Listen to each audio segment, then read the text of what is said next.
In 1991, two brothers vanished on their way home from school. For 33 years, their case remained unsolved, until a hidden trunk was discovered in the attic of their family's farmhouse. What was inside changed everything we thought we knew about the Carter twins. It was October 14, 1991. Jacob and Jeremy Carter, twin brothers, 10 years old, left Ridgeview Elementary School together just after 3 p.m. Teachers described them as inseparable. One never walked home without the other. Neighbors saw them cutting across the old rail tracks, backpacks slung over their shoulders, laughing, shoving each other like always. But they never made it home. At 5 p.m., their mother, Diane Carter, called the police. She had found both backpacks abandoned by the roadside, neatly placed side by side, as if someone had carefully set them there. No footprints, no drag marks, no signs of struggle.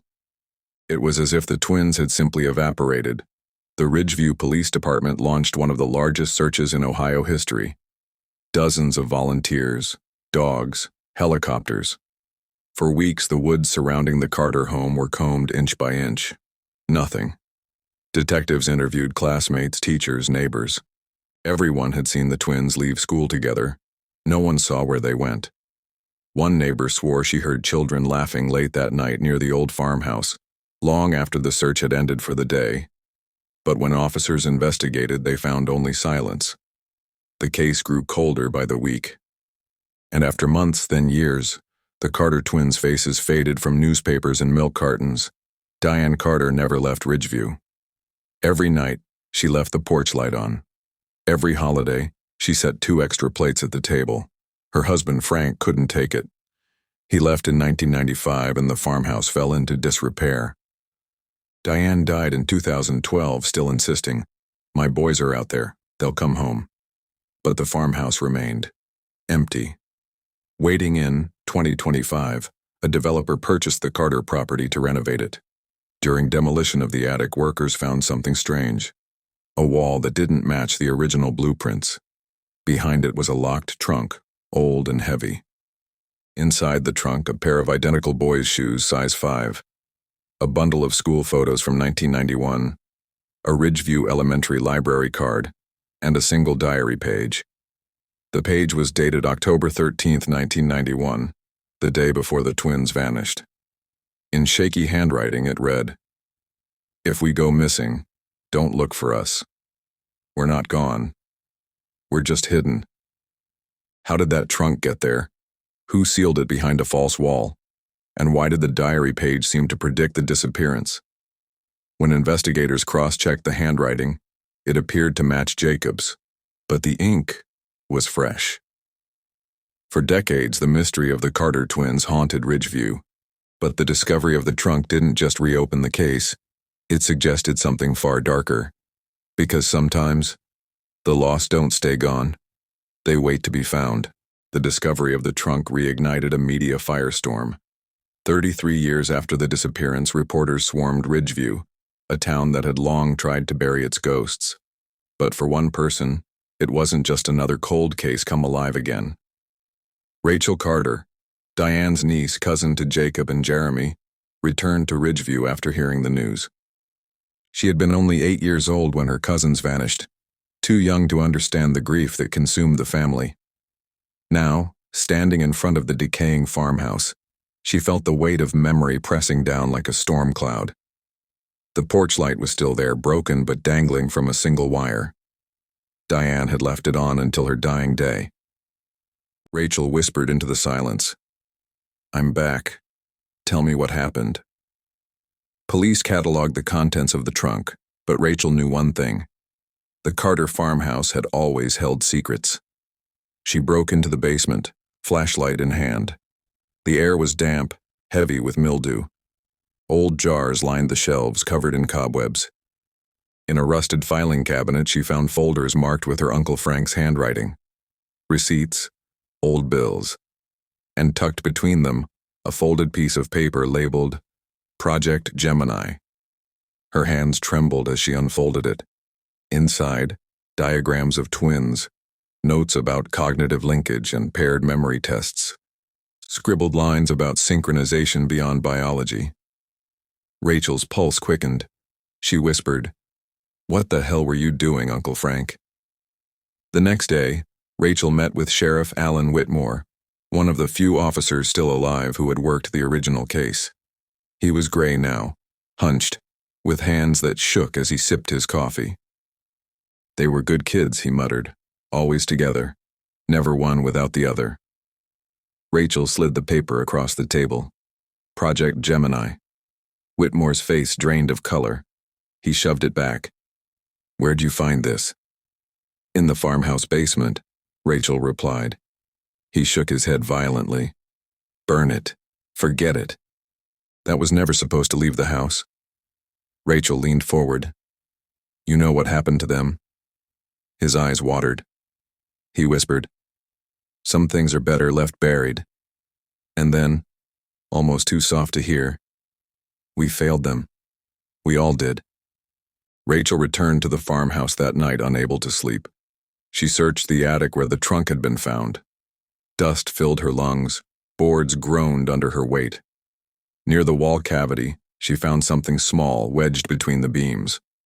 An old cassette tape. Label, C+J, Oct 14. Her heart pounded. C+J. Carter and Jeremy. She dug out an old player, pressed play, static, then voices, children's voices. "Jacob, don't go in there." Jeremy, "We have to. They said it's the only way." Jacob, "But Mom will worry." Jeremy, "We'll come back. They promised." The tape ended in a screech. Rachel sat frozen, tears streaming down her face. Her cousins had recorded something the night they vanished. But who were they? As Rachel turned off the player, she noticed something carved faintly into the attic floorboards beneath the dust. She brushed it clear with shaking hands. It was one word, carved over and over dozens of times. Hidden. Her stomach dropped.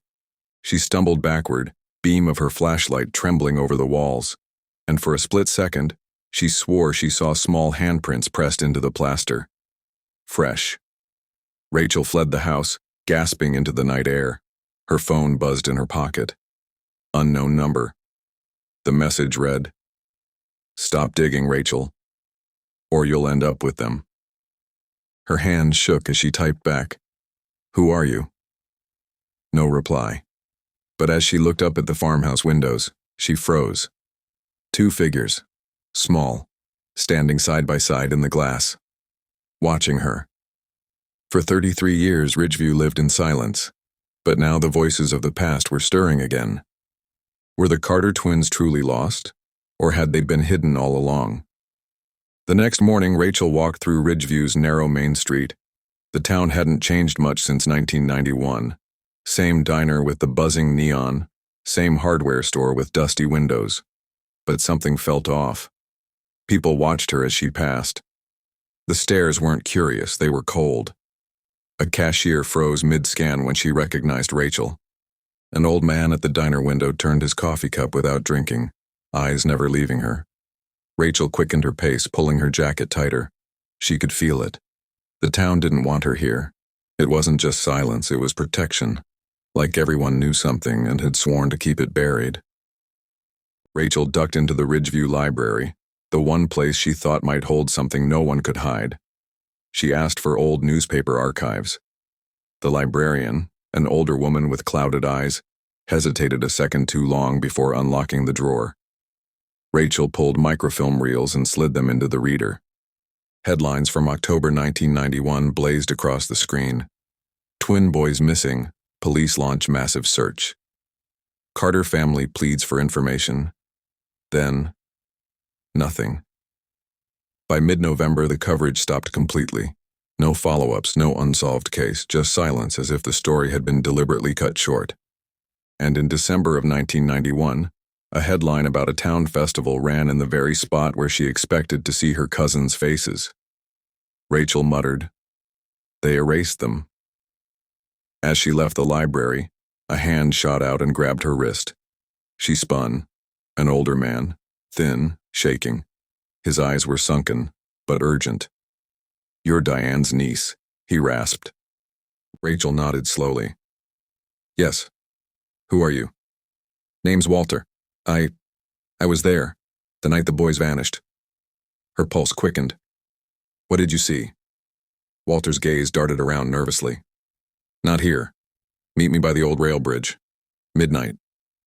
Before she could ask more, he let go and vanished into the street. The rail bridge was long abandoned, wood rotting, rails twisted with rust. Fog rolled in from the river, swallowing the ground in white. Rachel's flashlight beam cut across the mist as she searched for Walter. He appeared suddenly, stepping out from behind a pillar. His hands shook as he lit a cigarette.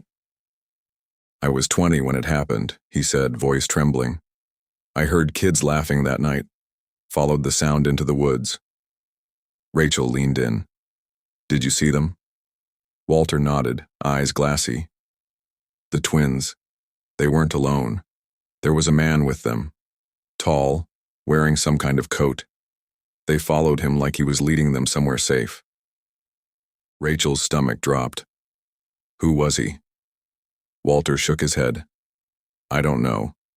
But when I got closer, I heard him say, "Don't be afraid. You're not leaving. You're just hidden." The same word carved into the attic. Hidden. Walter's voice cracked.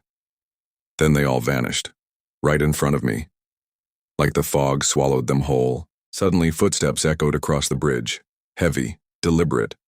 Walter's eyes went wide. They found me. Before Rachel could react, Walter shoved a crumpled photograph into her hand. Take this.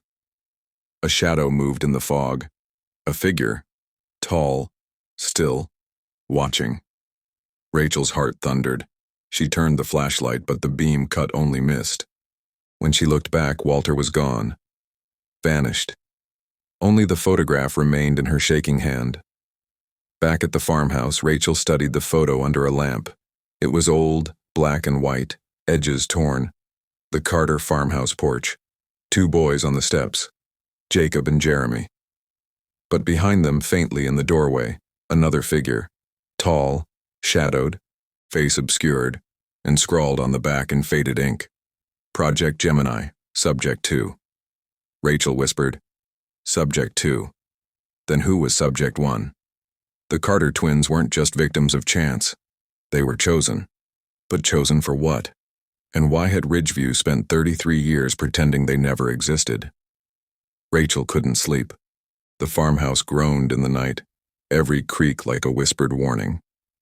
She climbed back to the attic with the photograph in her hand. The burned edges of the floorboards still showed the word hidden, scratched again and again. She crouched, shining her light across the beams. Then she saw it. Behind the spot where the trunk had been sealed, another cavity in the wall. Smaller, narrower. She pried the boards loose with a crowbar until her hands bled.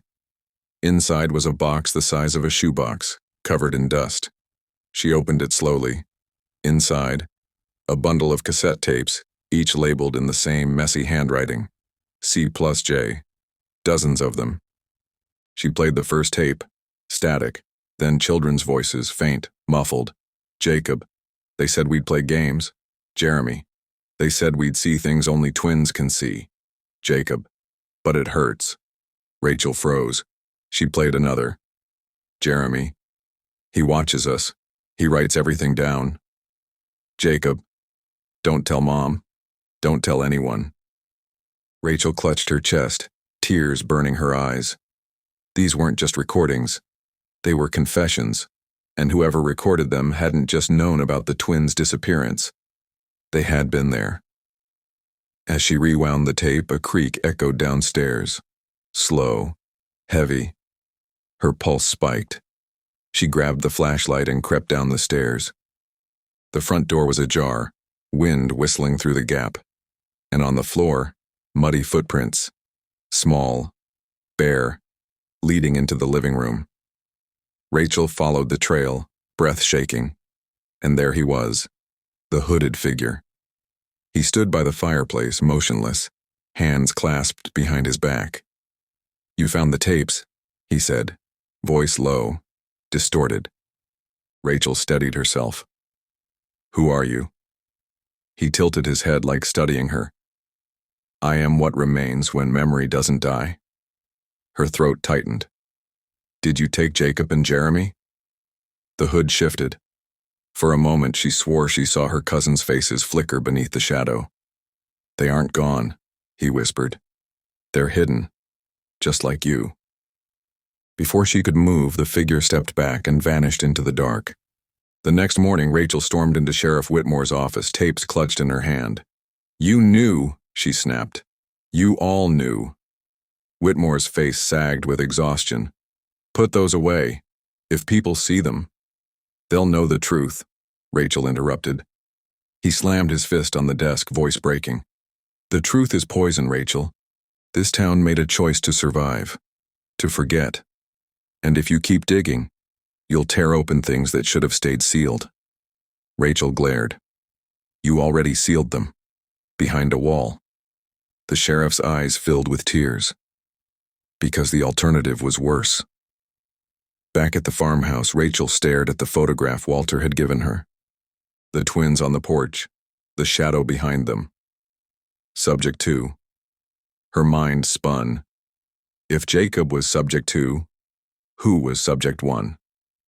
She flipped the photo over again. In faint pencil, beneath the ink, another word appeared, scratched so lightly she almost missed it. Gemini. Her stomach dropped. It wasn't just a name. It was a project. And her cousins weren't the only ones involved. The Carter twins didn't just vanish. They were part of something larger, something Ridgeview was built to conceal. But the closer Rachel came to the truth, the more she realized. Memory wasn't the only thing at risk. The town itself was hiding her. The Ridgeview town hall smelled like bleach and damp paper. Rachel pulled open drawer after drawer of dusty records, flipping through permits and tax slips from the early 90s. Most of it was boring junk, until one folder stopped her cold. Carter, 1992, structural variants. Inside were 2 yellowed forms. The first was a building variance approved just months after the twins vanished. It showed a sealed attic wall that hadn't been on the original plans. The second was an invoice from a small masonry outfit, K-DOS Masonry. Work performed, added wall and concealed cavity. Scribbled in red ink at the bottom was a single word, Gemini. Rachel whispered. It wasn't just hidden, it was ordered. She tracked down Marlene Ortiz, Ridgeview's building inspector back in the 90s. The woman lived on the edge of town, in a house with a half-finished canoe propped in the yard. When Rachel slid the invoice across her kitchen table, Ortiz's face drained.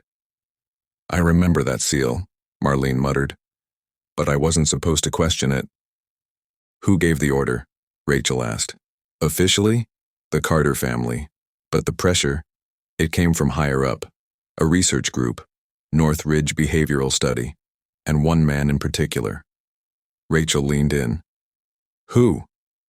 Dr. Edwin March, Ortiz whispered, almost spitting the name. She tracked down Marlene Ortiz, Ridgeview's building inspector back in the 90s. The woman lived on the edge of town, in a house with a half-finished canoe propped in the yard. When Rachel slid the invoice across her kitchen table, Ortiz's face drained. I remember that seal, Marlene muttered, but I wasn't supposed to question it. Who gave the order? Rachel asked.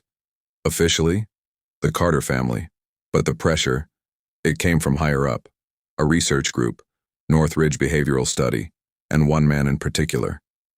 Rachel leaned in. Who? Dr. Edwin March, Ortiz whispered, almost spitting the name. The North Ridge building still stood, a hollow shell on the outskirts of town. Windows shattered, weeds crawling up its walls. Rachel crept inside. The air stank of mold and old disinfectant. She found a one-way mirror room, chairs, a metronome, rusted headsets, and scattered across the floor, patient logs. One sheet froze her blood. S1, RC. S2, Jacob Carter. S3, Jeremy Carter. Supervisor, Dr. E. March, her own initials, Rachel Carter. She was 8 years old in 1991. Her voice cracked. What the hell were you people doing to us?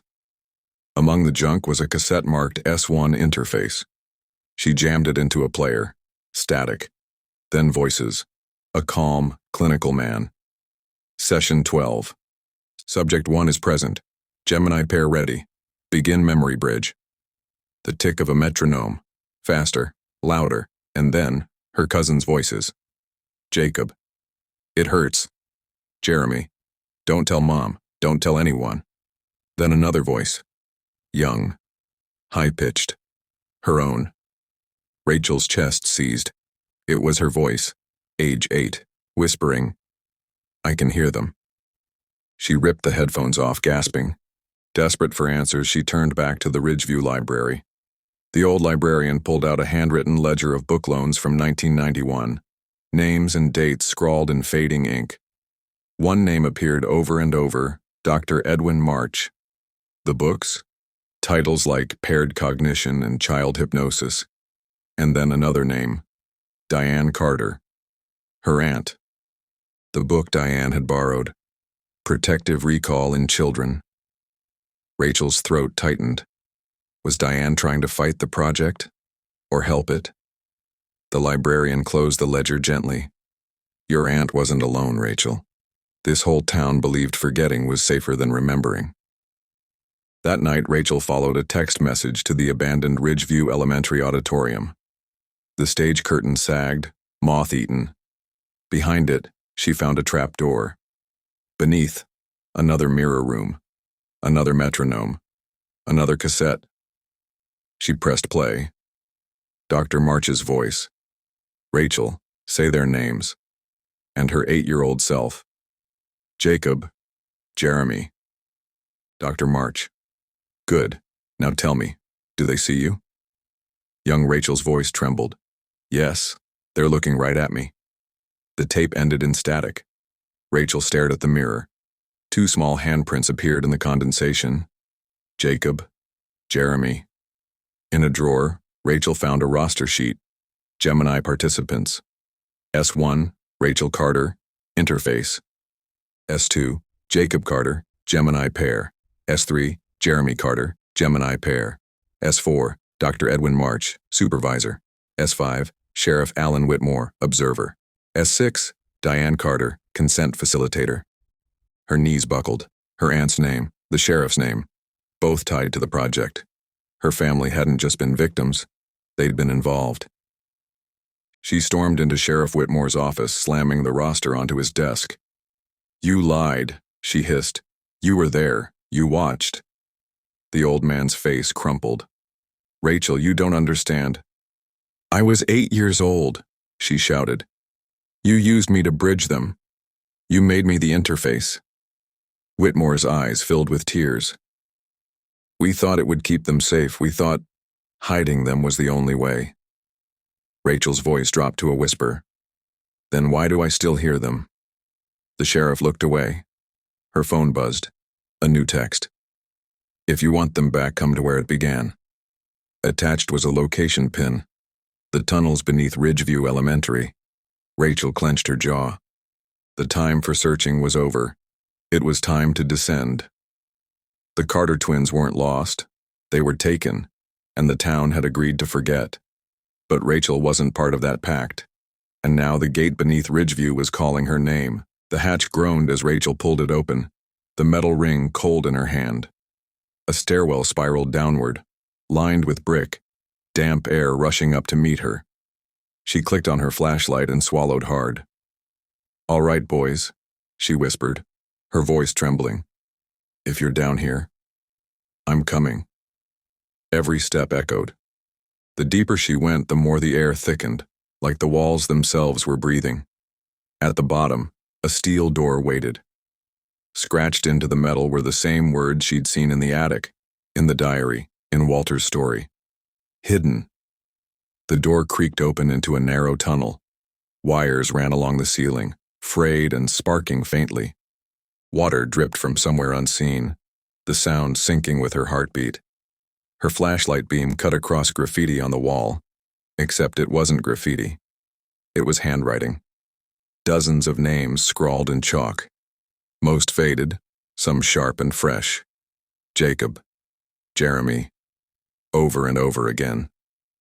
Rachel's knees weakened. She pressed her hand against the wall.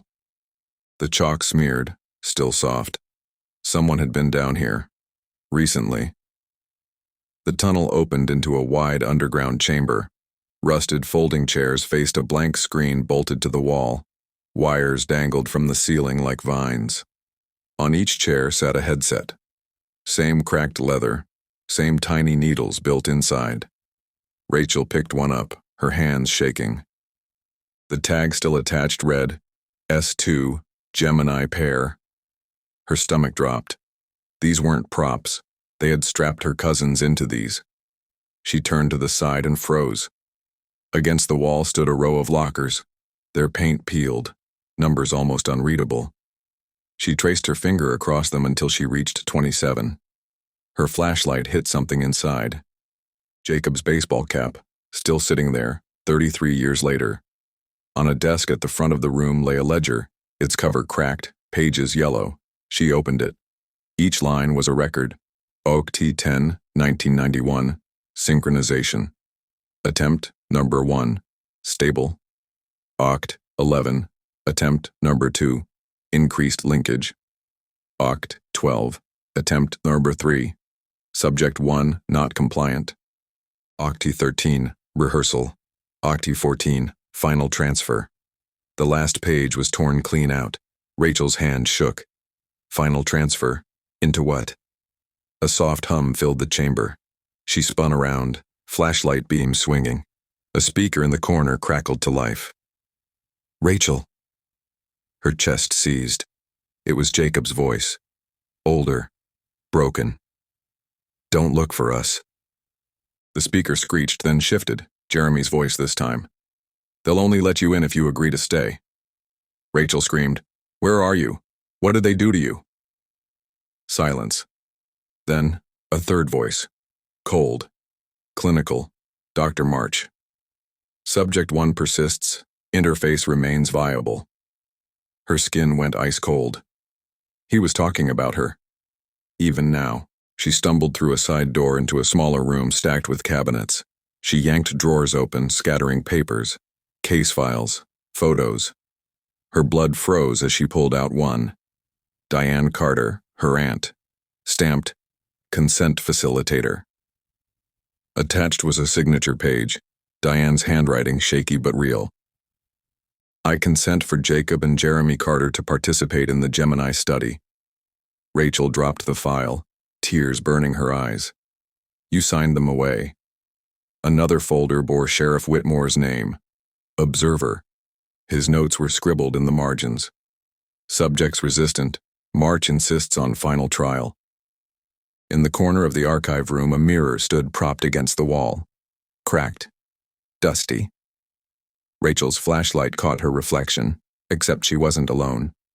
Behind her stood 2 small silhouettes. Her cousins. Jacob's lips moved, though no sound came. Jeremy reached up and pressed his palm against the glass. Rachel's own reflection didn't move. Instead, it raised a finger to its lips. Shh. She stumbled backward, knocking over a cabinet. Papers rained around her. When she looked back, the silhouettes were gone.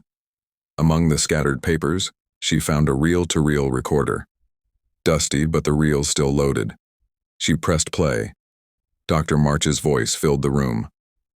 October 14th, 1991. Final transfer attempt. Subject 1 engaged. Pair is ready. Bridge initiated. Rachel's younger voice terrified. It's too loud. I can't. March. Stay with them, Rachel. They can't cross without you. Then screaming. Children's screams. Jacob and Jeremy crying out. Static swallowed the rest. Rachel slammed the stop button, chest heaving. They used me to send them through. As she staggered back into the chamber, the hooded figure stood waiting by the chairs. You finally see it, he said. Rachel's voice cracked. Who are you? He stepped closer. Shadows shifted. For a second, the hood slipped, and she saw both faces at once. Jacob and Jeremy. Flickering. Merging. We're still here, the figure whispered, but not where you can follow. unless you open the gate." Rachel's breath shook. "The gate?" He pointed toward the far wall, a steel hatch marked with one word, Gemini. Rachel crossed the chamber, her legs trembling. The hatch was bolted shut, rust seeping from its edges. On its surface, carved deep, were 3 sets of initials, JC, JC, RC. Her fingers brushed her own name. She turned back, but the hooded figure was gone. Only the whisper remained, circling the chamber. "If you open it, you can't come back." The Carter twins hadn't just been erased. They'd been taken, through a door built beneath the town itself. And Rachel now stood before that door, her name carved alongside theirs. The only question was, would she follow? Rachel stood in front of the steel hatch, her flashlight trembling in her grip. The initials glared back at her in the beam. JC, JC, RC. Her breath fogged in the cold air. She could almost feel it. Something on the other side. A pulse. A hum. "They carved me in," she whispered. "I was part of this all along." She pressed her palms against the cold metal. It vibrated under her skin, faint but steady, like a heartbeat. The wheel groaned as she forced it, rust scraping, bolts snapping loose. The hatch gave way with a scream of metal, releasing a gust of air that reeked of damp earth and ozone. Rachel steadied her light and stepped inside. The tunnel beyond was carved stone, slick with condensation. Symbols scrawled across the walls, spirals, mirrored figures, twin sets of hands drawn over and over. Her light flickered. She tapped it, breath quickening. Somewhere ahead she heard it, children's laughter, echoing. "Jacob, Jeremy," she called. The laughter stopped. The tunnel opened into a narrow hallway lined with mirrors. Cracked, warped, each one reflecting her, but never the same way twice. In one, she looked 8 years old again, clutching her cousin's hands. In another, she looked older, broken, eyes hollow. In a third, she wasn't there at all, just 2 boys, standing shoulder to shoulder. She turned in circles, tears stinging her eyes. "Where are you?" The mirrors whispered in unison. "Here." At the end of the hall, she stepped into a vast chamber. It was circular, walls lined with machinery half buried in the rock. Screens flickered with static. Cables crawled across the floor like veins. And at the center, 2 chairs, small, child-sized, each wired to a massive machine that pulsed faintly with light. Rachel's heart collapsed. Oh God. She stepped closer. The chairs weren't empty. Jacob and Jeremy sat there, still 10 years old. Frozen in time, Rachel dropped to her knees, choking on sobs. "It's you, it's really you." Jacob's eyes snapped open. Jeremy's followed. But their eyes were wrong. Too black. Too deep. "Rachel," Jacob whispered, his voice layered, as if someone else spoke with him. "You came," Jeremy added. Same doubled tone. Rachel's hand shook. I'm here to take you home." The twins tilted their heads in perfect unison. "There is no home," they said together. "Only the hidden place." A voice slithered through the chamber, cold, familiar. Subject 1 returns, interface complete. Rachel spun. On a flickering screen, Dr. Edwin March's face stared back. Grainy footage, but alive with intent. "You bridge them, Rachel. Always have. Without you, they cannot cross. With you, they endure." Rachel screamed at the screen. "You used me. You stole them." March's smile was thin. "No, I preserved them. Your cousins were chosen because they were twins, but you were the gate." The machines whined. Lights flared. The twins rose from the chairs, their movements stiff, puppet-like. They stepped toward her. "Come with us, Rachel," they whispered. "Stay. Be hidden too." Rachel's legs shook as she backed away. "No. No. You're real. You're alive. I can bring you back." Jacob's smile split too wide. Jeremy's eyes rolled black. We're not coming back. But you can join us. The chamber walls trembled, dust raining down. Rachel stumbled into a mirror set against the wall. Her reflection stared back, but not her as she was. It was her 8-year-old self, wide-eyed, frightened. The child version of her pressed a hand against the glass. We already chose, Rachel. We went with him, and you let us. Rachel screamed, slamming her fist against the mirror. The glass cracked, the image fracturing into 100 reflections of herself, each one screaming back.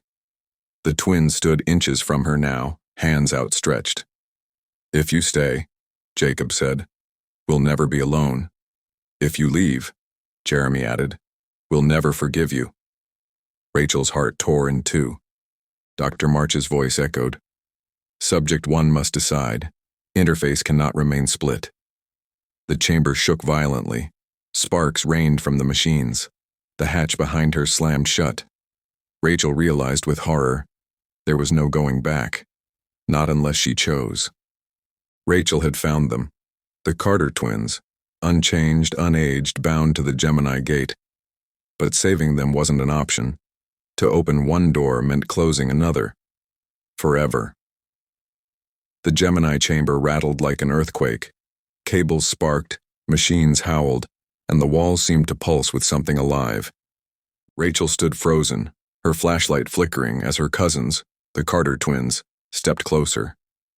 Their faces were still the faces of 10-year-olds, but their voices carried something hollow, something not human. Choose, Jacob whispered. Stay, Jeremy hissed. Or leave us behind again. Rachel's throat closed. No, I won't abandon you. Not this time. The screens around the chamber lit up, static clearing to reveal Dr. Edwin March's gaunt face, frozen in some endless loop of time. Subject 1 engaged. Decision pending. Rachel screamed at the walls. They're kids. They were my family. You turned them into experiments. March's voice was calm, detached. Without the bridge, they would have been lost completely. You should thank me, Rachel. I preserved them. Her hands shook as she clenched her fists. Then let me take them back. The twins smiled in unison. There is no back. Only hidden. Only Gemini. The hatch in the far wall burst open with a blinding white light. Wind howled through the chamber, pulling at her clothes, dragging her toward it. The twins moved effortlessly, their small frames glowing faintly in the storm of energy. Come with us, Jacob said, extending his hand. You'll never be alone again, Jeremy added. Rachel's chest split with pain. She remembered Diane, her aunt, sitting at that kitchen table every night, leaving the porch light on for kids who never came home. She remembered her own childhood voice on those tapes, helping March pull them across. She whispered, I can't lose you again. And she reached out. The second her hand touched theirs, fire ripped through her skull. Images slammed into her, memories that weren't hers. Jacob crying in the dark, needles in his arm. Jeremy screaming as the metronome ticked faster and faster. Her own 8-year-old self sitting on the other side of the glass whispering their names as March ordered her to keep the bridge alive. Rachel's scream tore the air. The chamber lights flared and the twins' bodies flickered. Real, unreal, 2 and 1 at the same time. Her mind fractured into shards. She saw herself through their eyes. She saw them through hers. And then the 3 of them were one. When Rachel opened her eyes, she was lying on the floor of the farmhouse attic. Dust floated in the beam of her flashlight. The burned floorboards still read the word, hidden. And beside her, 2 boys, Jacob and Jeremy, alive, 10 years old, breathing. They looked at her with wide, terrified eyes. Rachel? Her lips curved into a shaky smile. You're home. She pulled them into her arms, sobbing, clutching them like she'd never let go. Days later, neighbors swore they saw Rachel walking through town with 2 children. She smiled strangely, spoke in half sentences, eyes unfocused. She kept repeating the same words to anyone who asked who the boys were. They're mine. They're safe. They came back. But at night, in the farmhouse, the truth seeped through. The twins whispered in voices that didn't belong to children. They spoke of corridors and chambers, of mirrors and machines. And Rachel laughed to herself in the dark, carrying conversations no one else could hear. She had brought them back. But the price was her mind.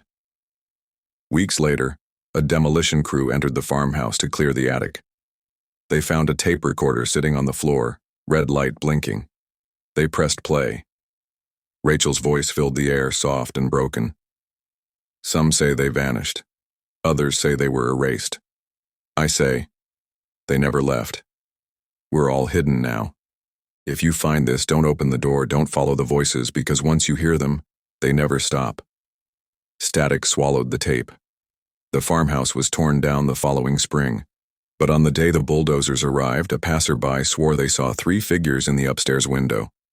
A woman and 2 children, standing shoulder to shoulder, watching, smiling. And then they were gone. Rachel Carter found her cousins after 33 years. She brought them home, but she never came back herself. Because sometimes the hidden aren't meant to be found, and some doors should stay closed forever.